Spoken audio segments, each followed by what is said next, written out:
Bom, pessoal, vamos lá agora adentrar no nosso conteúdo a respeito da reforma tributária. A aula de hoje, pessoal, ela tem um condão de trazer um panorama geral da reforma tributária.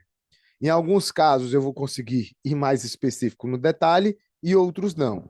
Mas a ideia é propor a vocês um nivelamento que lhes permita conhecer a reforma tributária. Por que esse tema ele se torna tão crucial e tão importante? Vamos a uma contextualização rápida. Nós estamos passando, pessoal, por uma grande modificação na tributação sobre o consumo.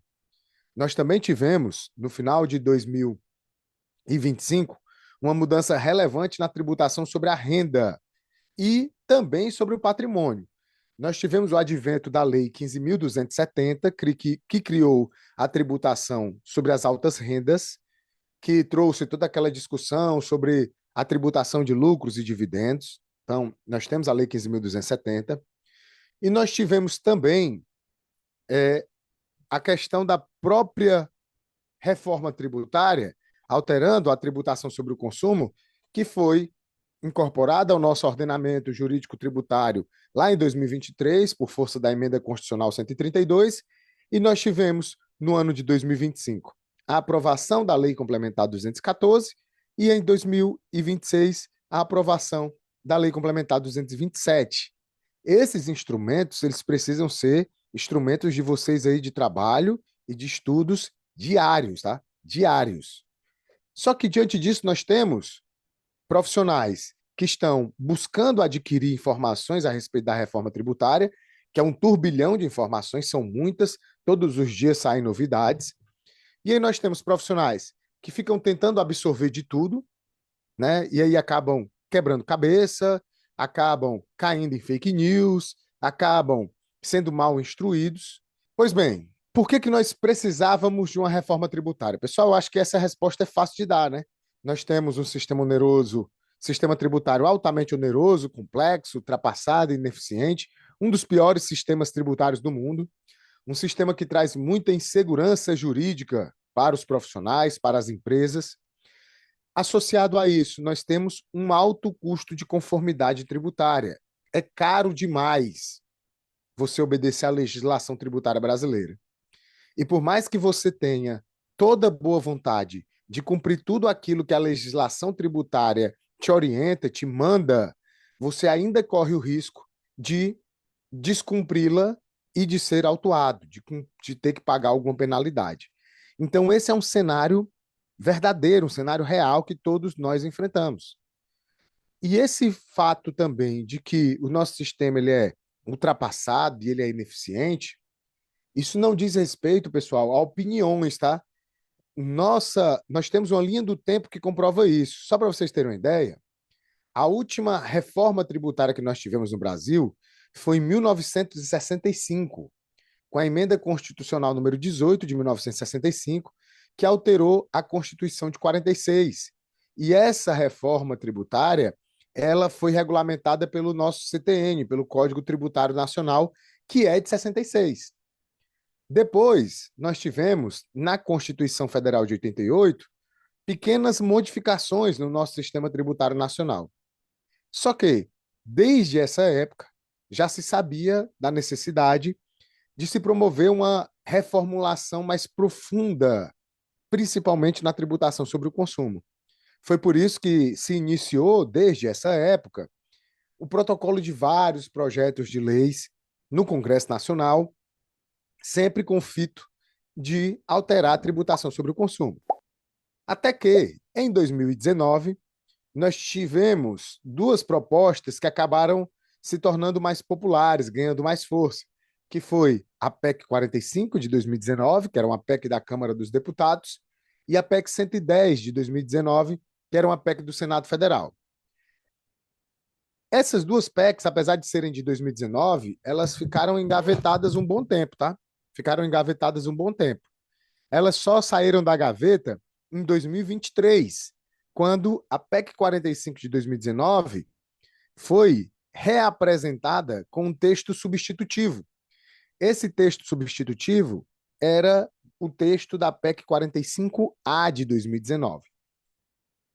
Essa PEC 45A tramitou no Congresso Nacional, nas duas casas do Congresso, Câmara e Senado, foi aprovada e promulgada no dia 20 de dezembro de 2023 a emenda constitucional número 132. Essa emenda 132, ela alterou o capítulo tributário da Constituição e trouxe para o âmbito da nossa vivência contábil, tributária, enquanto sociedade, a reforma tributária. A reforma tributária. Só que a Constituição Federal, pessoal, como vocês estudaram na aula de legislação tributária, ela não tem o objetivo, não é sua missão, instituir tributo, muito menos alíquota, muito menos obrigações acessórias. A Constituição Federal, ela outorga competência, ou seja, ela distribui competência para que os entes possam instituir e cobrar os tributos e estabelece limites, balizas ao poder de tributar. É isso que a Constituição faz. Então, ao fazer isso, a Constituição dá poder para que os entes possam instituir os tributos. E eles o fazem por meio de normas infraconstitucionais, normas que estão abaixo da Constituição. Foi por isso que, em 2024, chegou no Congresso Nacional dois projetos de lei. O projeto de lei 68, de 2024, e o projeto de lei 108, de 2024. Só a título informativo, tá, pessoal? Nós já temos mais de 50 alunos aqui na sala conosco. Não sei se todos vocês estão sabendo, tá? Mas nos dias 3 e 4 de abril de 2026, eu estarei realizando aqui em Fortaleza o Fórum Nacional da Reforma Tributária. E nesse fórum, por que eu estou falando sobre isso, tá? O relator do PL 68, que se transformou na Lei Complementar 214, que é a lei que regulamenta o IBS, a CBS e o imposto seletivo, estará no evento conosco, o relator do PL 68.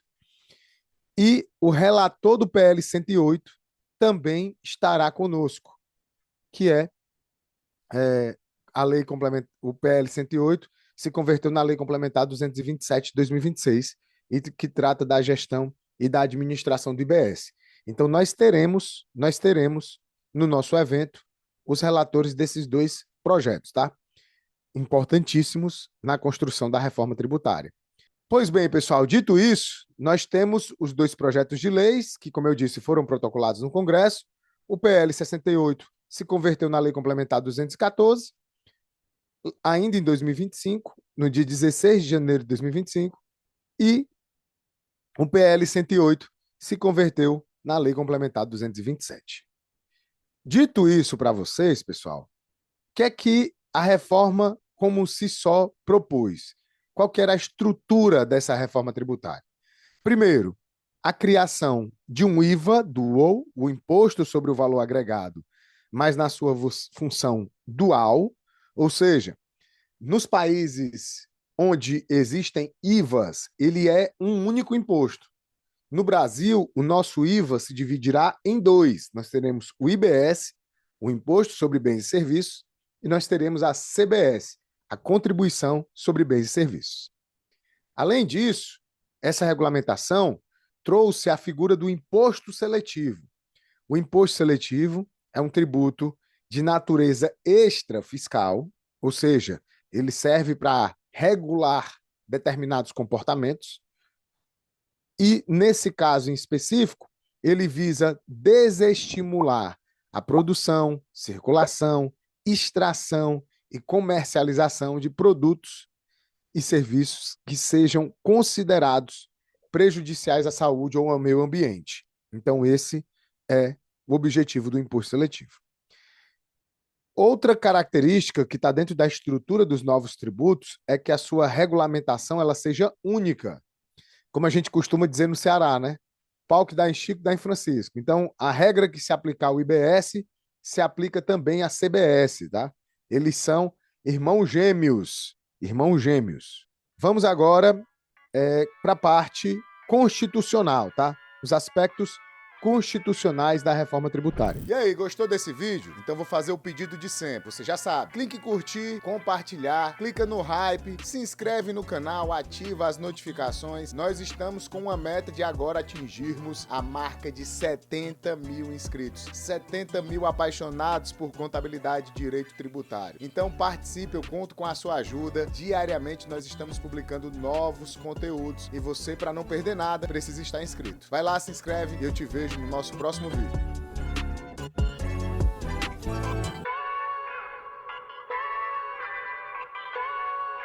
That's